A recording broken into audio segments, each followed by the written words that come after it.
There was a time when Suge Knight was one of the most intimidating, sometimes downright terrifying men in hip-hop. His death grip over Death Row Records meant he wielded considerable clout in the industry. But one man he could never intimidate or stare down was 50 Cent. 50 took the hip-hop scene by storm, and a number of factors ensured that not only was he never intimidated by Knight, but there was also a very real possibility that the former Death Row CEO was scared enough to back down. Suge Knight's rep. Suge Knight already had a pretty eventful life by the time he crossed paths with 50 Cent. Marion Hugh Knight Jr. was born in Compton, and when he was a child, he was given the nickname Sugar Bear, which inspired his performer name. Knight had a promising football career, but never went pro. He instead transitioned into the role of a concert promoter, and his massive frame meant he was the perfect fit to be a security guard for celebrities, with a client list including singer-songwriter Bobby Brown as well. It is here that I want to take a second and emphasize the fact that Suge essentially built a career off bullying and dominating everyone from artists to producers and even the founders of other labels. The first artist to feel Knight's wrath was none other than Robert Van Winkle. You may know him better as Vanilla Ice. Just a couple years after Suge Knight left football behind and moved into music, he launched his own music publishing company. The next year, in 1990, Vanilla Ice dropped Ice Ice Baby. You may have heard of it. The song did do pretty well. While Vanilla Ice undoubtedly enjoyed a ton of success because of the song, he had to give a big piece of the pie to Suge Knight. While everyone associated the song with Ice, it was actually written by Mario Johnson, who happened to have been signed to Suge Knight's agency at the time. This meant that Ice signed over the royalties from the song to Knight, but the road getting there wasn't an easy one. In the weeks they were negotiating, Knight reportedly approached Ice a number of times with his bodyguards in tow. There was even a nasty rumor floating around that Knight had forced his way into Ice's hotel room and hung him over the balcony by his ankles. For a while, this rumor was just that, a rumor, but it was Ice himself who put those suspicions to rest. Back in 2001, Xenon Pictures released a documentary called Welcome to Death Row, which chronicled the rise and the fall of the record label. While conducting research, the production house was able to conduct several interviews with people linked to either the label or Knight himself. In an excerpt released from one of the many interviews that were conducted, Vanilla Ice explicitly stated that Suge Knight definitely did not dangle him off the edge of a balcony. He said, "He didn't hang me off any balcony, okay?" The story's kind of been blown out of proportion, and I want to clarify that Suge and I have no bad feelings towards each other. Knight had led Ice out onto the balcony to talk about the royalty situation, and while he was intimidated, Knight did not get violent with the singer. Regardless, it's a little crazy when you think about it. A number of people in the industry were willing to accept that rumor as truth, just because the rep Suge had built himself in a few years. Death Row. Suge was making big moves on the West Coast in the 90s, and through the DOC, he got access to the most talented members of the beloved NWA. A couple of things worked in Suge's favor at this time. The DOC didn't just want out of NWA, he wanted to part ways with their record label as well. Ruthless Records. Run by Eazy-E, getting out of his contract and aligning with Suge was not going to be easy. But DOC was helped by the fact that around the same time, Dr. Dre wanted out too. Enter Suge. While it was never officially confirmed, NWA's manager, Jerry Heller, revealed that Suge threatened Eazy-E with lead pipes, forcing him to let DOC and Dr. Dre out of their contracts. Even if that was what happened, the rappers were okay with it. They aligned with Suge to become the co-founders of Death Row Records. Before I get into Death Row's meteoric rise, I want to take a second to talk about why Dr. Dre left NWA and Ruthless Records in the first place. This is because Dre will eventually play a big role in Suge and 50 Cent crossing paths. Dre first signed with Ruthless Records in 1987, and as head of production, he spearheaded a bunch of projects that were really successful,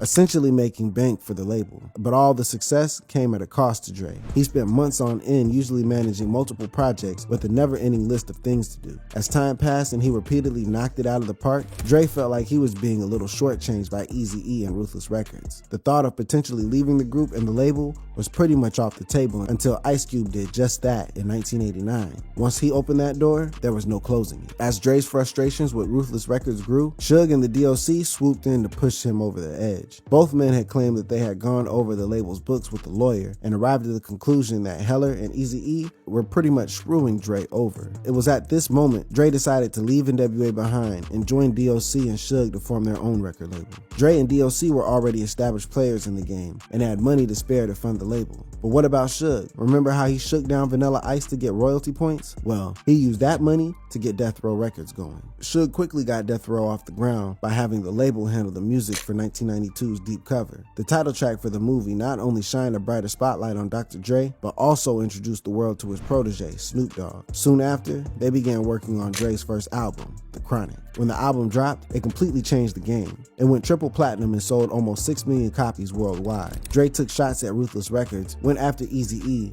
and Snoop Dogg used it as a platform to become a big star in his own right. At the same time, it established the West Coast as a force to be reckoned with. Death Row took things to another level in 1993 when Snoop dropped his first solo album, Doggy Style, which went quadruple platinum and was universally praised, just like The Chronic had been. The next couple of years were interesting for Suge and Death Row, as he began feuding with a couple of people. Meanwhile, representations of the gangster lifestyle were under the microscope. This was made all the worse by the fact that Snoop Dogg was charged with first-degree murder around the time Doggy Style came out, and Suge was at the center of a civil rights activist campaign against gangster rap. 66-year-old C. Dolores Tucker went after Time Warner because one of their subsidiaries handled distribution for Death Row Records. Suge was understandably furious, as was the rest of the label. So when Tucker approached him about releasing positive hip-hop music, whatever that means, Suge said no. It didn't matter that Tucker said she could convince Time Warner to put up $80 million to make it happen. While all this was going on, Suge's rivalry with the East Coast Sean Combs escalated to a point where Combs needed bodyguards after he received death threats from gangsters linked to Knight. While all this conflict carried on, Death Row was gaining more and more notoriety. It was around this time, Suge went after the biggest fish of them all, Tupac.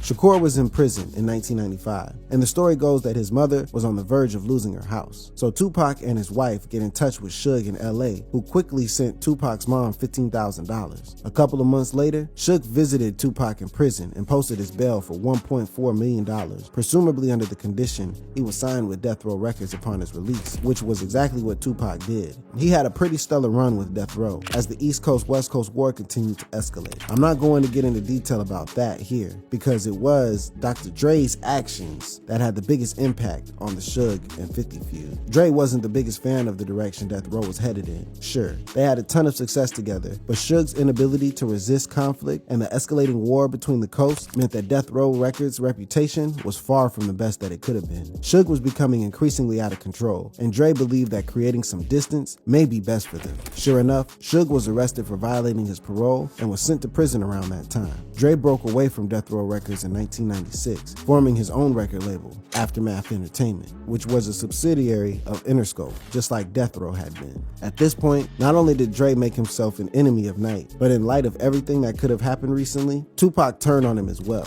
There was a lot of excitement surrounding Tupac's initial work with Death Row Records, but the rapper very quickly began to realize that working with Suge Knight was not a good idea. The rapper didn't make nearly enough when compared to the volumes of money he brought in for the label and Knight. It had been suggested that Tupac wanted out of Death Row, but was stuck for two reasons. First, he owed a lot to Suge, who helped his mother keep her house and who got him out of jail on bail. Secondly, there was a feeling that Tupac was attracted to the thug life, and he could stay closest to it by remaining aligned with Suge. He was also immensely loyal, so when it came time to turn on Dre and stick up for Suge, that was exactly what he did. Eminem and 50 Cent. Aftermath Entertainment wasn't interested in pumping out track after track. Instead, it positioned itself as a boutique label, prioritizing quality over quantity. Considering the troubles that Dre had with Ruthless Records and Death Row to a lesser extent, this made perfect sense. However, things did not start off on the best foot. The label dropped Dr. Dre Presents The Aftermath in November 1996, signaling Dre's transition out of gangster rap and his involvement in the Coast Wars. The album was certified platinum by the Recording Industry Association of America, or the RIAA, but it did not end up being all that popular among fans in the long run. In the next couple of years, Aftermath was involved with a couple of stinkers and failed to make much of an impression, which led to widespread rumors that the label may be running out of money after multiple commercial duds. Then things began to change for the label in 1998. Jimmy Iovine, the co-founder of Interscope, was good friends with Dr. Dre and suggested the music producer and artist take a look at an up-and-coming talent named Marshall Mathers, better known as Eminem. Dre immediately knew that M was a special talent, so he signed him to Aftermath and got to work on an album. The album would be Eminem's debut LP,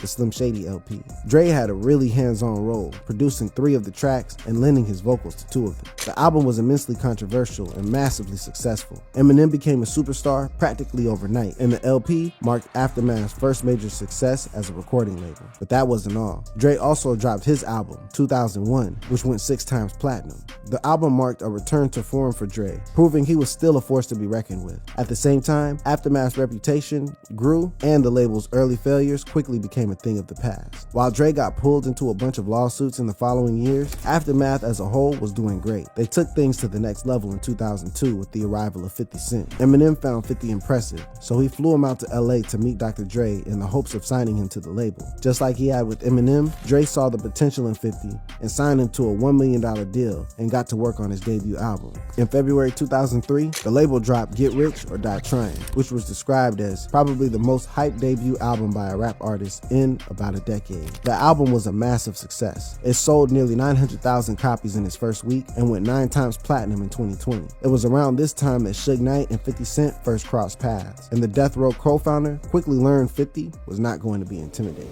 50 Cent and Suge Knight.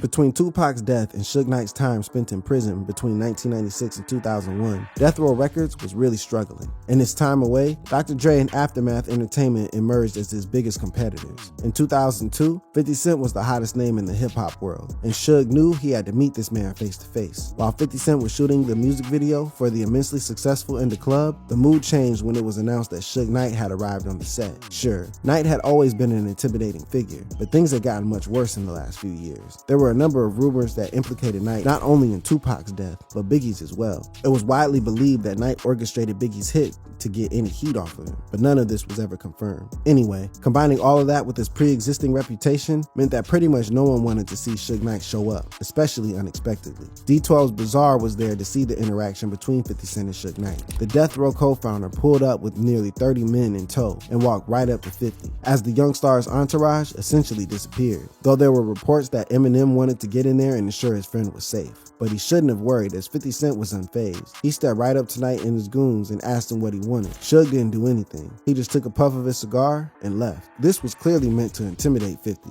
but it didn't seem to work. To this day, no one really knows why Suge was at that set, though it has been alleged that part of him was worried Dr. Dre had brought 50 Cent into the fold to take down Suge. But after one meeting, he quickly discovered that 50 Cent could not care less about him, even if he tried. Once Suge left, 50 Cent just went back to making one of the greatest music videos of all time. There was something really important about 50 Cent that Suge Knight failed to understand before he met him. 50 had been to hell and back before getting to work with Eminem and Dr. Dre. I'm going to get into that in just a minute, but first, you should know that when 50 Cent signed with Aftermath, everything about the way they conducted themselves changed. Everyone in the crew had a bulletproof vest and they traveled with bulletproof cars. Crew knew that with 50 Cent on the roster, they were living in dangerous times where anything could happen. Making 50 Cent. Like a lot of his peers, 50 Cent, whose real name is Curtis Jackson, had a pretty difficult childhood. His mother was a drug dealer and died when he was just 8. After her passing, Jackson was raised by his grandparents. From the age of 12, Jackson himself stated that if he wasn't in school, he was probably at the gym or selling crack. Yep, Jackson was a preteen drug dealer and would often bring his product along with a couple of guns to school. As he got older, he really didn't stray from this life. Jackson got arrested a week before his 19th birthday for selling cocaine to a person who turned out to be an undercover police officer.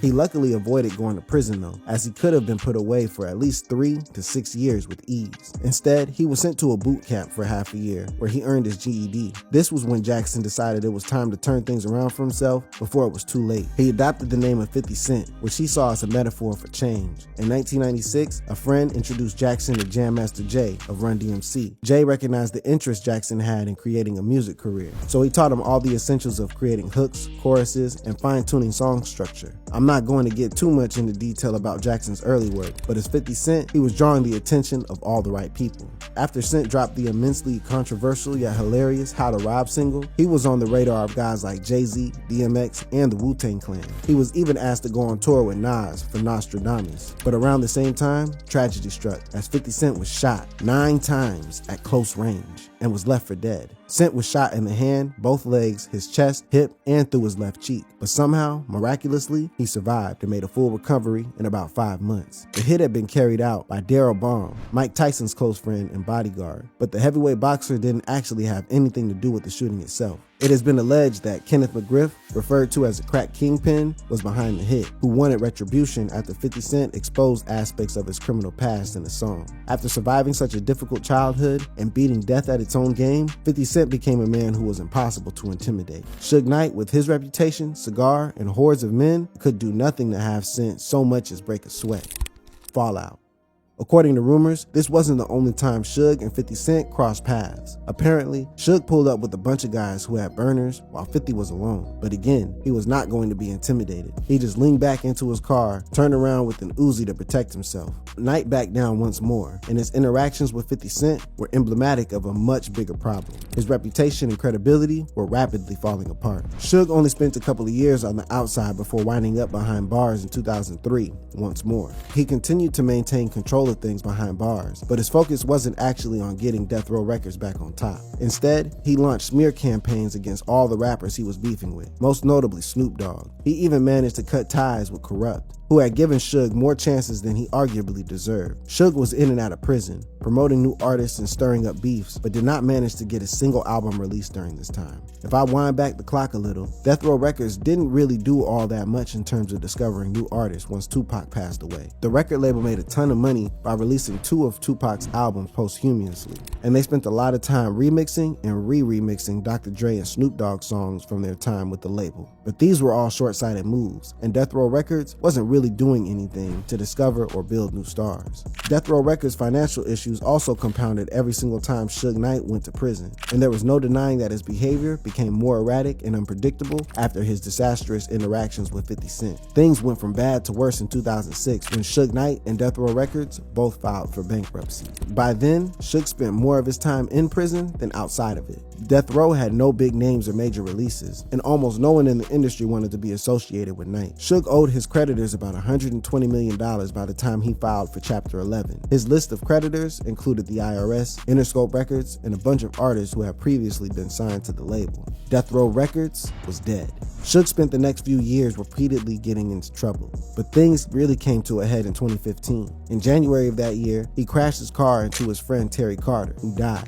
and also nearly killed a filmmaker named Clee Sloan. Suge claimed he acted in self-defense, but nearby witnesses all stated that he followed the two from the set of Straight Outta Compton and intentionally ran over both men. To make a long story short, Suge was sentenced to 28 years in prison, and as of right now, he's an inmate at R.J. Donovan Correctional Facility in San Diego. He has no shot at parole before October 2034. 50 Cent has had a better go at it over the years. While he arguably never reached the heights of Get Rich or Die Trying again, 50 Cent remains a household name. Still, he has his fair share of trouble. He filed for bankruptcy a few years ago, but was able to bounce back pretty well, even performing at the Super Bowl halftime show recently. Suge Knight was a thug and a bully who managed to make the right connections and consolidate power. He was always on the edge of resorting to violence to get what he wanted, which earned him his reputation, but also ensured that as time passed, fewer people would want to work with him. It would only be a matter of time before someone refused to back down from him. That someone was none other than 50 Cent. New to the scene, Cent should have been an easy target, but he wasn't just any man. Their interactions marked the beginning of the end for Suge, who had already been playing with fire for a long time. The big man came unraveled, lost his record label, lost what little respect or fear his peers had, and now he will spend the foreseeable future behind bars. 50 Cent just stuck to doing his own thing, and he has ensured that his name will be remembered far more fondly than Suge Knight's. The two men's brief interactions proved that Suge knew 50 Cent was different, and his fears were confirmed time and time again. He had met the one man who would not be intimidated by his shtick, and that is why Suge Knight was scared of 50 Cent. And that's our video. If you enjoyed it, check out one of these boxes too. I'll catch you in the next one.